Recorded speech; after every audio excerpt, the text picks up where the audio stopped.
Yorana bonjour, c'est Ray pour Ray Invest. On se retrouve dans cette nouvelle vidéo analyse trading bourse hebdomadaire. Nous allons étudier les marchés du Forex. Avant d'aller plus loin, veuillez lire les mentions légales. Notamment le fait que Ray Invest ne fait pas de conseils en investissement financier. L'avertissement lié au risque.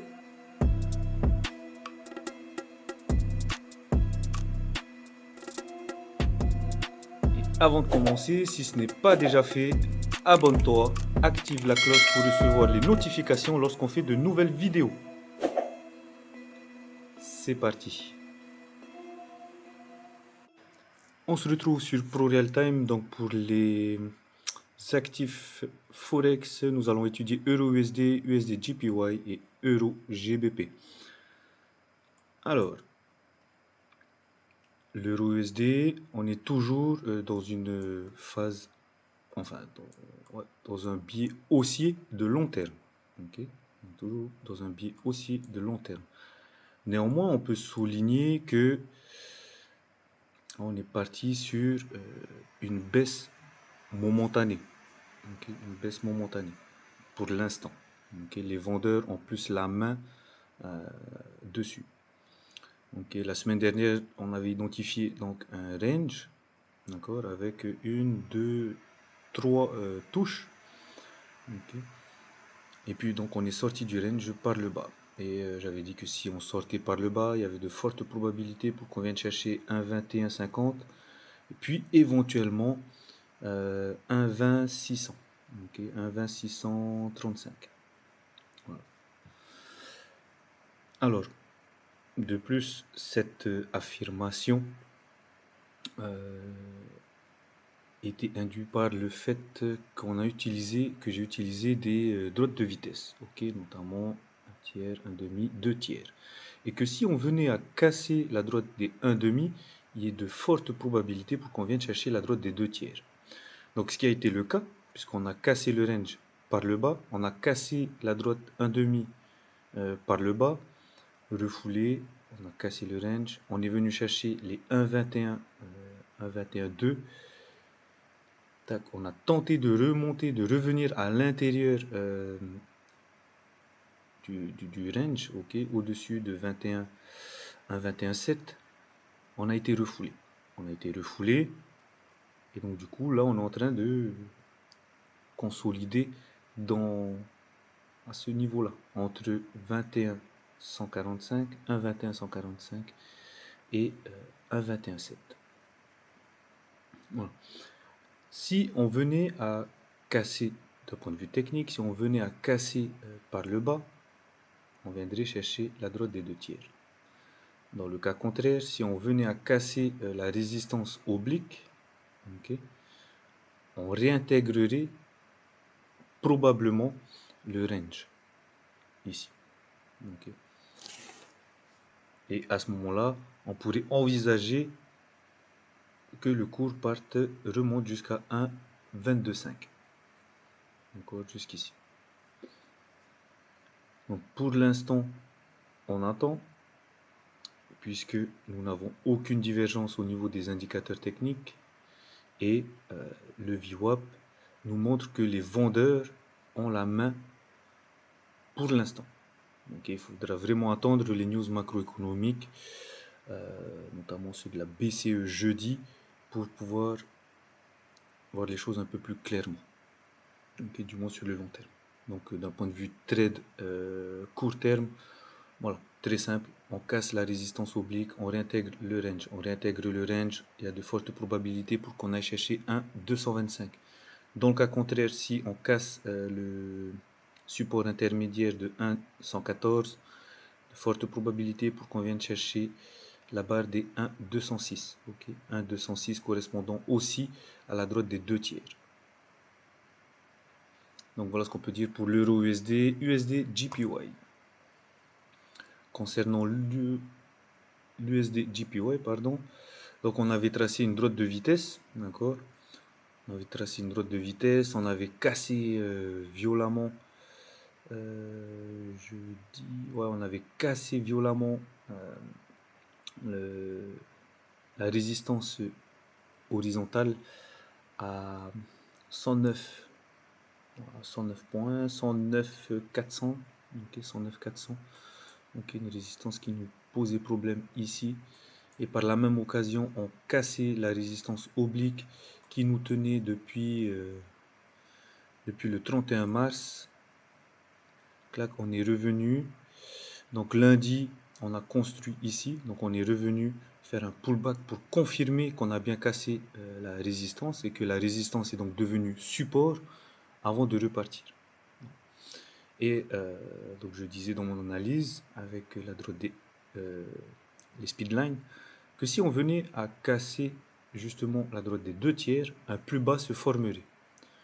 Donc ce qui a été le cas puisque ici on a un plus bas, on a cassé, hop, on est revenu faire encore un plus bas. Voilà.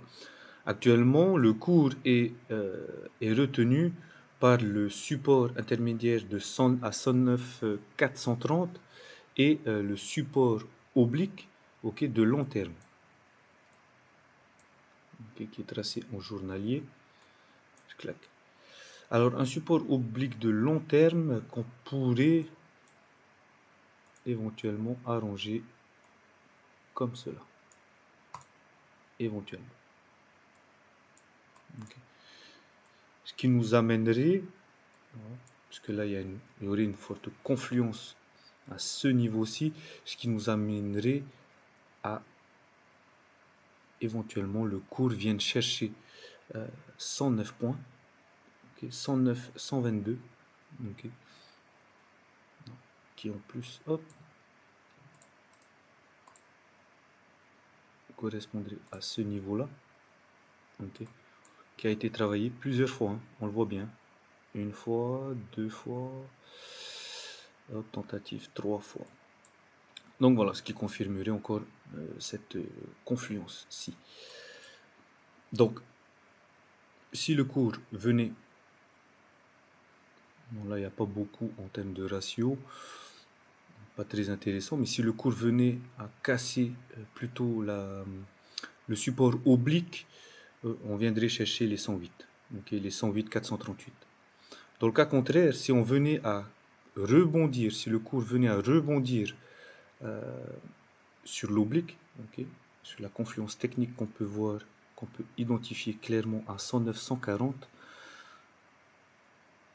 on attend un pullback pour une confirmation et puis on va chercher naturellement les 110 points. Naturellement. Donc passons à l'euro GBP. Euro GBP, bon ben on est dans un range, il n'y a pas photo, on est dans un range qui dure depuis hop, le 16 avril. Okay. En haut, en bas, en haut, en bas. Là on est remonté à la moitié, mais hop, on a une résistance oblique qui nous embête, je claque, et puis on est redescendu. Bon. Donc on avait identifié un autre range ici, hein, les poupées russes, boîte dans une boîte, rien d'étonnant. Donc voilà, là on a vraiment une pression vendeuse, bien que le biais long terme soit aussi. Okay. Donc là, c'est vraiment de toutes petites fluctuations qu'on a. Là, c'est vraiment une stratégie de range. On reste patient et on attend. Mais on a une grosse pression vendeuse. Bien que le marché s'équilibre, puisque on voit le VWAP 7200 où les cours en fait stagnent. J'agrandis un peu plus, voilà. On voit bien que le VWAP 7200, les cours stagnent ici et que le RSI est quasiment à l'équilibre puisqu'on est à 49. Okay. Hormis une stratégie de range, là je ne vois pas vraiment qu'est-ce qu'on pourrait travailler. Donc voilà ce qu'on peut dire d'un point de vue technique. Passons aux nouvelles macroéconomiques. Donc au niveau des nouvelles macroéconomiques, jeudi c'est vraiment très important. Ce qui va se passer jeudi, c'est vraiment la chose les choses les plus importantes qui vont arriver cette semaine. Okay, puisqu'on a le taux de facilité de dépôt, donc résultat promis par la BCE, anticipé par le consensus à 0,50%. Donc comme le précédent, hein, il est anticipé flat. De même pour la facilité de prêt marginale, okay, anticipé flat à 0,25%. Pour rappel, les prêts marginaux correspondent aux offres de prêts de crédit aux banques de l'eurosystème.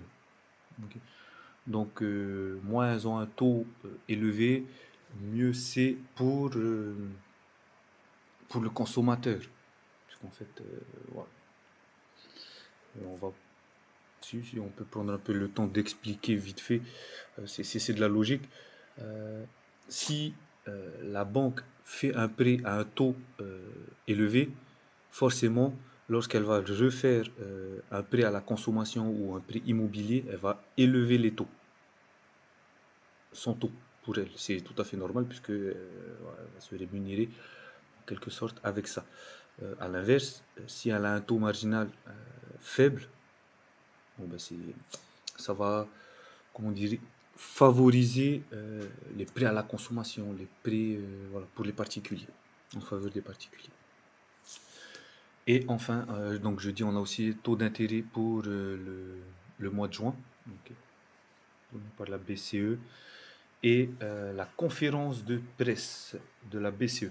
Alors, conférence de presse, les sujets abordés seront forcément les facteurs décisionnels des taux d'intérêt, les perspectives économiques globales, ainsi que l'inflation, ce qui est tout à fait normal. À force d'injecter de la liquidité, voilà, il y a forcément un impact sur l'inflation. Okay. Bon. Pas grand chose à dire, c'est normal.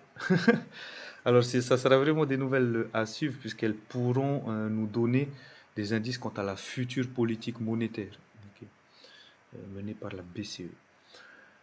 Sur le marché américain, donc jeudi, on aura l'IPC Core US, okay, du mois de mai.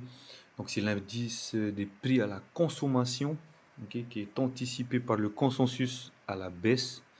Ça veut dire que le consommateur consomme tout simplement moins, okay, ainsi que l'inscription au chômage US qui est anticipée à la baisse. Ce qui veut dire que il y a une reprise économique d'un point de vue de l'emploi, mais le pouvoir d'achat n'est pas encore assez bon pour pouvoir consommer, okay, pour acheter des biens.